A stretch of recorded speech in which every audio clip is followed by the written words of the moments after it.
Python programming language की इस series में आज हम देख रहे हैं NCERT द्वारा क्लास 11th में कंप्यूटर साइंस पेपर में चैप्टर नंबर 5 का सॉल्यूशन पार्ट 2। क्लास 11th में CBSE बोर्ड में जो कंप्यूटर साइंस का पेपर चलता है जिसमें पाइथन प्रोग्रामिंग है, उसका चैप्टर नंबर 5 का सॉल्यूशन आज हम देख रहे हैं पार्ट नंबर 2। तो पार्ट नंबर 2 से पहले पार्ट नंबर 1 में मैंने आपको 6 क्वेश्चन सॉल्व करवाए थे, तो आई थिंक वो आपने अच्छे से समझ लिए होंगे। आज हम देखेंगे 7 क्वेश्चन को। तो चलिए देखते हैं। इससे पहले मैंने ये क्वेश्चन नंबर 6 आपको सॉल्व करवाया था, जिसमें लिखा था which data type will be use to represent the following data values and Y. आज हम देखते हैं क्वेश्चन नंबर 7 को। 7 में लिखा है give the output of the following when num1 is equal to 4, num2 is equal to 3, num3 is equal to 2। यानी कि 3 वेरिएबल हमें दिए हैं, num1, num2, num3। num1 की वैल्यू 4 दी गई, num2 की वैल्यू 3 दी गई, num3 की वैल्यू 2 दी गई। अब हमसे पूछा गया है जो पार्ट नंबर ए है इसको आप सॉल्व करें। तो हम जब इसको सॉल्व करेंगे तो देखिए किस तरीके से। ए की वैल्यू क्या है, आइए देखते हैं ए की वैल्यू क्या है भाई। इसको जब सॉल्व करेंगे तो ये जो एक्सप्रेशन लिखी गई है, सबसे पहली एक्सप्रेशन लिखी गई है, क्या मैं इसको ऐसे लिख सकता हूं? क्या मैं इसको ऐसे लिख सकता हूं? num1 is equal to num1 plus num2 plus num3। जब मैंने इसको ऐसे लिख लिया, अब इसमें वैल्यू प्रोवाइड करिए। num1 की वैल्यू कितनी दी गई है 4, प्लस num2 की वैल्यू कितनी दी गई है 3, num3 की वैल्यू दी गई है 2, और इसको सॉल्व करिए तो 4 और 3 7 और 2 9। तो ये num1 की वैल्यू कितनी आ गई 9। तो यहाँ पर जब हम इसको प्रिंट कराएंगे तो क्या आउटपुट आएगा 9। ओके, ये चीज़ आपको समझ में आ गई होगी। नाउ इसका पार्ट बी सॉल्व करते हैं। ये पार्ट तो हमने सॉल्व कर लिया। बी में लिखा है num1 is equal to num1 power num2 plus num3। तो क्या इस एक्सप्रेशन को मैं ऐसे लिख सकता हूँ according to value num1 is equal to num1 की वैल्यू कितनी दी गई थी, देखिए क्वेश्चन में num1 की वैल्यू है 4, तो मैंने यहाँ पर लिखा 4 डबल एस्ट्रिक num2 की वैल्यू कितनी दी गई है भाई 3, प्लस num2 की वैल्यू कितनी, num3 की वैल्यू कितनी दी गई है 2। तो क्या एक्सप्रेशन इस तरीके से लिखी जा सकती है और इसको सॉल्व किया जा सकता है। 4 की पावर कितना हो गया 5, 4 की पावर 5 का मतलब होता है 4 इंटू 4 इंटू 4 इंटू 4, ठीक है, इंटू 4, और ये होता है 1024। तो इसका आंसर कितना आएगा 1024। और ये पार्ट सी को सॉल्व करते हैं। ये वाला पार्ट सॉल्व हो गया है, पार्ट सी को सॉल्व करते हैं। सी में लिखा है num1 power is equal to num2 plus num3। तो क्या मैं इसको ऐसे लिख सकता हूँ, इज इक्वल टू num2 की वैल्यू कितनी थी भाई, num2 की वैल्यू थी 3 और num3 की वैल्यू थी 2। तो क्या ये ऐसे लिखी जा सकती है? हाँ जी, लिखी जा सकती है। और अगर मैं इसको ऐसे लिखूं num1 इस तरीके से 5 जी लिखी जा सकती है। क्या इसको ऐसे लिख सकता हूँ num1 is equal to num1 power of 5। num1 की वैल्यू कितनी है जी, num1 की वैल्यू कितनी है, num1 की वैल्यू है हमारे पास 4। तो क्या ये 4 की पावर 5 हो गया? जी हाँ, हो गया। तो 4 की पावर 5 को जब सोल्व करोगे तो आंसर कितना आएगा 1024। तो इसका आंसर भी 1024 रहा। ओके, नाउ पार्ट ई की बात करें, पार्ट ई को सॉल्व करते हैं। इस पार्ट को जब आप सॉल्व करोगे तो आंसर देखिए, लिखा है प्रिंट करिए 4.00 डिवाइड बाई 2.0 प्लस 2.0, और यहाँ पे पैरेंथेसिस लिखे हैं। तो सबसे पहले इनर वाला पैरेंथेसिस सॉल्व होगा और ये क्वेश्चन कुछ ऐसे हो जाएगा 4.00 डिवाइड बाई 4.0, ऐसे हो जाएगा। जब आप इसको डिवाइड करोगे तो आंसर कितना आएगा 1.0। तो ये इसका आउटपुट होगा। आइए इस क्वेश्चन को सॉल्व करते हैं, एफ क्वेश्चन को। देखिए एफ क्वेश्चन को जब सॉल्व किया जाएगा, क्या लिखा है, 2 + 9 एस्ट्रिक यानी मल्टीप्लाई, और यहाँ पे ब्रैकेट लगा है। ठीक है, तो सबसे पहले इंटरनल ब्रैकेट को सॉल्व करते हैं। तो ये हो जाएगा 2 + 9 मल्टीप्लाइड बाई, अंदर ब्रैकेट को सॉल्व करिए, 12 3 जा 36 -8 ब्रैकेट क्लोज, डिवीजन बाई 10, इस तरीके से। फिर इसको सॉल्व करिए, 2 + 9 मल्टीप्लाइड बाई, ये कितना बचा, 28 डिवाइड बाई 10। अब देखिए एस्ट्रिक और डिवीजन में सबसे पहले एस्ट्रिक सॉल्व होगा, तो 2 + 9 से इसको मल्टीप्लाई करिए, तो ये आएगा 9 8 जा 72 और 18 7 25 252 डिवाइड बाई 10। अब जब ये डिवीजन होगा, प्लस से पहले डिवीजन होगा, तो डिवीजन होगा तो ये आंसर कितना आएगा यहाँ पर 25.2। इसको जब जोड़ेंगे तो आंसर कितना आएगा 27.2, तो ये इसका आंसर होगा। ठीक है, ये आपको समझ में आ गया होगा। आइए इस पार्ट को सॉल्व करते हैं, जी को। जी पार्ट को जब आप सॉल्व करेंगे तो इसमें आप देख रहे हैं ये जो फ्लोर डिवीजन ऑपरेटर हैं, दो बार लिखे गए हैं, दोनों की प्रेसिडेंसी सेम होती है। तो ऐसे क्वेश्चन में हम लेफ्ट टू राइट सॉल्व करते हैं इस तरीके से। तो सबसे पहले डिवीजन होगा, floor division 24 floor division by 4, तो इसका आंसर आएगा यहाँ पर 6। फ्लोर डिवीजन बाई 2, तो फिर 2 से 3 को डिवाइड करेंगे तो आंसर आएगा 3, तो इसका आंसर क्या आने वाला है, 3 आने वाला है। ओके, एच पार्ट को सॉल्व करते हैं। एच पार्ट को क्या लिखा गया है, फ्लोट 10, यानी 10 एक इंटीजर वैल्यू है, इसको कन्वर्ट करिए फ्लोट में, तो इसका आंसर कितना आने वाला है, 10.0 आने वाला है। आइए इस आई पार्ट को सॉल्व करते हैं, देखते हैं इसका आंसर क्या आता है। आई पार्ट में लिखा है num1 = इंटीजर, यानी इंटीजर में कन्वर्ट करिए इस स्ट्रिंग को। ठीक है, अब आप जब देख रहे हैं कि 3.14 एक स्ट्रिंग है, तो क्या स्ट्रिंग में ये डॉट आ सकता है? क्या किसी का नाम ऐसे हो सकता है, राम डॉट सिंह? जी, नाम में तो डॉट नहीं आता है। ठीक है, इसका मतलब ये इनवैलिड स्ट्रिंग है, इनवैलिड स्ट्रिंग है। तो इनवैलिड स्ट्रिंग है तो ये कन्वर्ट नहीं होगा, ये एरर प्रोड्यूस करेगा। क्या आंसर आएगा इसका, एरर। क्या प्रोड्यूस करेगा ये, एरर को। आइए देखते हैं जे पार्ट को सॉल्व करके। लिखा है प्रिंट करिए y = y, यानी ये y हमारा इक्वल है इस कैपिटल Y के। तो हमने देख रखा है पाइथन क्या है, केस सेंसिटिव लैंग्वेज है। तो केस सेंसिटिव लैंग्वेज का मतलब ये है कि दोनों बाय का अर्थ जो है वो डिफरेंट है। लेकिन अगर यहाँ पर स्ट्रिंग सेम होती तो हम क्या काम करते, कंपेयर करते। सेम का मतलब ये है कि ये भी स्मॉल में होती, ये भी स्मॉल में होती, तो हम कंपेयर करते करेक्टर बाई करेक्टर। ठीक है, लेकिन अब करेक्टर बाई करेक्टर नहीं है, अब क्या होगा, यूनिकोड बाई, इसमें जो है कंपैरिजन होगा।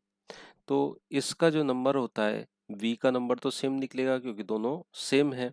इस y का नंबर जो है, कंपैरिजन जब आप करेंगे तो y का कंपैरिजन किससे करने वाले हैं, कैपिटल Y से।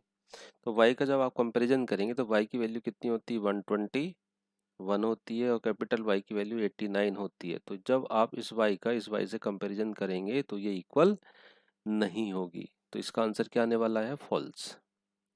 इस तरीके से, है ना, ये इंपॉर्टेंट क्वेश्चन है, अच्छा क्वेश्चन था। देखिए के पार्ट को सॉल्व करते हैं। लिखा है प्रिंट करिए 10 ≠ 9 एंड 20 > 20। तो इसको ऐसे सॉल्व करो, एक पार्ट ये है, एक पार्ट ये है। तो क्या 10 9 के इक्वल नहीं है? हाँ जी, ये बात बिल्कुल सही है, ट्रू है ये। एंड क्या 20 बड़ा और बराबर है 20 के? जी, ये भी ट्रू है। तो ट्रू एंड ट्रू, आंसर क्या आएगा इसका, ट्रू। तो इसका आंसर क्या आने वाला है भाई, ट्रू आने वाला है। ओके, तो ये चीज आप समझ गए होंगे। नाउ नेक्स्ट देखते हैं ये एल पार्ट को। एल पार्ट में देखिए क्या लिखा है, प्रिंट करिए 10 + 6 × 2, और यहाँ पर पावर 2 ≠ 9, और फ्लोर डिवीजन 4 -3 एंड, यानी दो पार्ट में आ गया ये भी। देखिए एक पार्ट तो ये चला गया और दूसरा एंड पार्ट से, यानी लॉजिकल एक्सप्रेशन है। तो सॉल्व करते हैं, पहले इस पार्ट को सॉल्व करते हैं। किसको, ये जो लिखा है, कितना लिखा है भाई, इसको सॉल्व करो। 10 plus 6 multiplied to power 2 not equal to 9 floor division by 4 minus 3। पहले इतने पार्ट को सॉल्व करो। तो सबसे पहले कौन सॉल्व होगा? Power operator. तो 10 प्लस 6 इंटू 2 की पावर 2 इस तरीके से नॉट इक्वल टू, इसको भी चलो सॉल्व कर लेते हैं। 9 फ्लोर डिवीजन बाई 4, तो ये आंसर आएगा 2 माइनस 3। तो ये हो गया 10 प्लस 6 इंटू 2 की पावर 2 4 नॉट इक्वल टू -1। इस तरीके से चलिए यहाँ पर चेक करिए। तो आप इसको करेंगे 10 प्लस मल्टीप्लाई करेंगे 6 4 ज़ा 24 नॉट इक्वल टू -1। ये एडिशन करें 34 नॉट इक्वल टू -1। क्या 34 -1 के इक्वल नहीं है? जी ये बात बिल्कुल सत्य है। तो इस पार्ट का आंसर तो आ गया ट्रू। अब इस पार्ट का आंसर निकालिए। किस पार्ट का? 29 is greater than equal to 29/9, इस तरीके से।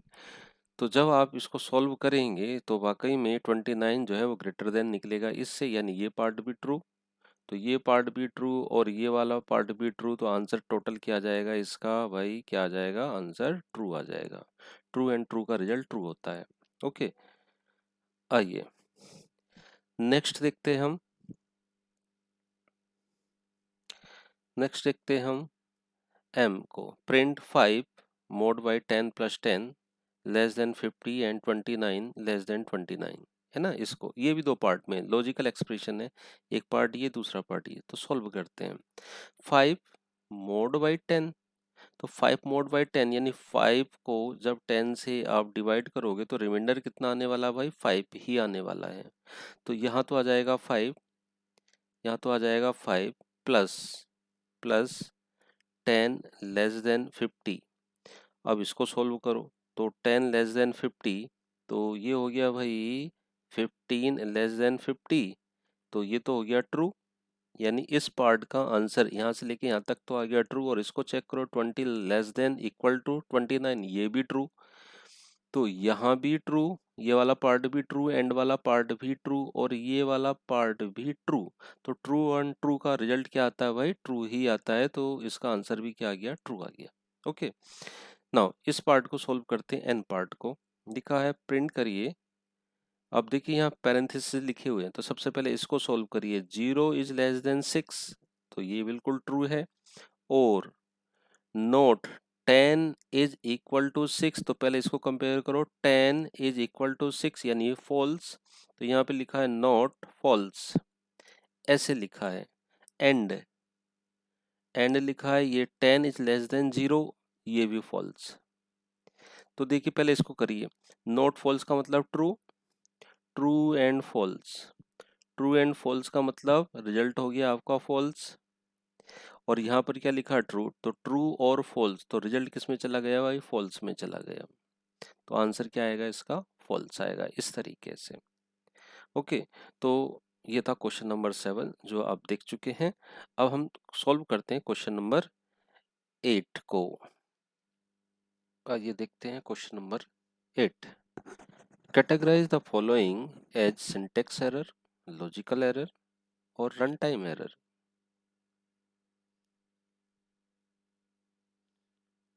तो देखते हैं स्टेटमेंट नंबर फर्स्ट को, ए को।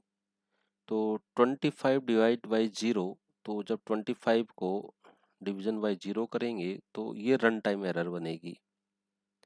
कौन सी एरर बनेगी? Run time error. देखिए कोई इसमें सिंटेक्स एरर नहीं, कोई लॉजिकल एरर नहीं। जब 25 को 0 से डिवाइड किया जाएगा तो इन्फिनिटी आएगा, और इन्फिनिटी को क्या कहा जाता है? Run time error. Second part में देखते हैं बी में। नम 1 इज इक्वल टू 25, सेपरेशन है, सेमीकोलन लगा है, यहाँ तक कोई एरर नहीं। नम 2 इज इक्वल टू 0, कोई एरर नहीं। यहाँ पर देखिए नम 1 अपॉन नम 2, तो नम 1 की वैल्यू 25 अपॉन 0, फिर से क्या आ जाएगी आपकी? Run time error. Run time error आ जाएगी। तो ये था क्वेश्चन नंबर 8। क्वेश्चन नंबर 9 को समझते हैं। ए dart board of radius 10 units and The wall it is hanging on are represented using a two-dimensional coordinate system with the board center at coordinate 0, 0. Variable x and y store the x coordinate and the y coordinate of a dart that hits the dartboard. Write a Python expression using variables x and y. Evaluate to true if the dart hits is within the dartboard and then evaluate the expression for these dart coordinates. देखिए किस तरीके से आपने एक game देखा होगा क्या कि एक गेम आता है डार्ट बोर्ड का, बाजार में मिल जाता है। ये गेम कुछ इस तरीके का रहता है भाई, एक इस तरीके का कैलेंडर सा रहता है और इस कैलेंडर में कुछ इस तरीके के सर्कल से बने रहते हैं, देखो ऐसे करके।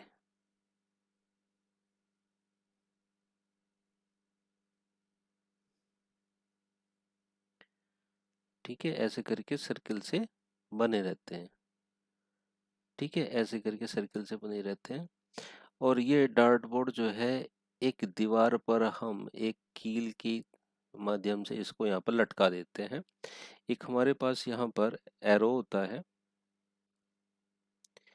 इस एरो को हम यहाँ पर जब टच करते हैं, यहाँ पर फेंकते हैं तो ये एरो कभी तो यहाँ सेट हो जाएगा, है ना, कभी यहाँ पर सेट हो जाएगा। इस तरीके से हम फेंकते हैं।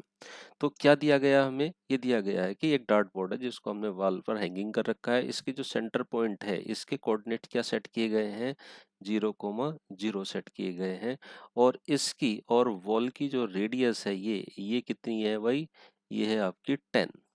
कितनी दी गई है, 10 दी गई है, 10 यूनिट्स। अब ये कहा गया है कि अगर हम कोऑर्डिनेट ये लें x के 0 y के 0 तो ये बताइए क्या x 0 0 पर ये डार्ट बोर्ड जो है ये इस डार्ट से हिट होगा कि नहीं होगा। ठीक है, तो इसके लिए हमें एक एक्सप्रेशन लिखनी है। तो देखिए क्वेश्चन बड़ा मजेदार है, समझना पड़ेगा कि अगर ये हिट करता है तो इस वॉल से लेकर के इस सेंटर पॉइंट तक के डिस्टेंस को कैलकुलेट करो। तो डिस्टेंस को कैलकुलेट करने के लिए क्या फार्मूला है, तो फार्मूला देखिए, तो फार्मूला जो हम लगाते हैं वो ये लगाते हैं भाई, क्या लगाते हैं, x2 माइनस x1 का whole square plus y2 minus y1 का होल स्क्वायर, ये फार्मूला लगाया जाता है। ठीक है, तो x मतलब डिस्टेंस दो बिंदुओं के बीच की दूरी, पहला बिंदु ये दूसरा बिंदु ये, तो इन दोनों के बीच की दूरी कैसे निकालेंगे, इस पॉइंट इस एक्सप्रेशन से निकालेंगे। अब यहाँ पर x2 x1 और y2 y1 की वैल्यू कहाँ से आएगी, तो देखिए पहली वैल्यू तो ये दी हुई है, हमें क्या दी गई है, ये वाली वैल्यू। ठीक है, ये जो वैल्यू दी गई है ये किसकी वैल्यू दी गई है, x2 y2 की। तो x2 इज इक्वल टू 0 और y2 इज इक्वल टू कितना है, 0। तो आप कहोगे सर x1 की वैल्यू कहाँ है और y1 की वैल्यू कहाँ है, तो x1 की वैल्यू भाई ये है सेंटर पॉइंट और y1 की वैल्यू भी क्या है, ये सेंटर पॉइंट है। ठीक है, तो इन वैल्यू के अकॉर्डिंग हम इसको चेक करके देखते हैं। तो चेक करिए, 0 0 को जब हम हिट करेंगे तो क्या ये ट्रू निकलेगा, कि हाँ जी ये बिल्कुल ट्रू निकलेगा। जब 10 10 पर हिट करेंगे तो ये फॉल्स आएगा। ठीक है, जब 6 6 पर हम करेंगे तो ये भी ट्रू आएगा और ये भी ट्रू आएगा। और इसका हमसे क्या कहा गया है कि एक प्रोग्राम बना के हमें दिखाइए। तो वही सीधी सी बात है, हम यहाँ पर प्रोग्राम बना लेते हैं। यहाँ पर डिस्टेंस को हम कैलकुलेट करने के लिए लिख लेते हैं कैसे, x2 माइनस x1 का होल स्क्वायर के लिए हम ऐसे लिख सकते हैं, प्लस y2 माइनस y1 का होल स्क्वायर कुछ ऐसे लिख लेते हैं 2। अब इन सब का होल स्क्वायर है तो यहाँ पर मल्टीप्लाइड बाई, होल स्क्वायर का मतलब ये अंडर रूट्स, तो हम कैसे करेंगे 0.5 से इसको मल्टीप्लाइड करा देंगे, डिस्टेंस आ जाएगी।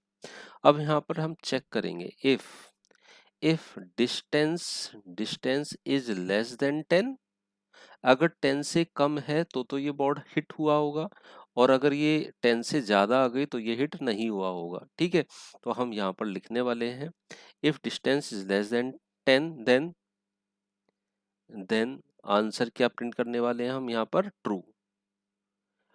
ठीक है, एल्स केस में हम क्या प्रिंट करा देंगे, फॉल्स। तो भाई ये इसका था सॉल्यूशन। तो ये प्रोग्राम बड़ा ही अच्छा था, अब इसको सिस्टम पर बनाएं और देखें रन कर करके। ठीक है, तो वीडियो की लेंथ थोड़ी हो जाएगी बड़ी, और अब हमें इसका सॉल्यूशन देना पड़ेगा नेक्स्ट पार्ट में। ओके।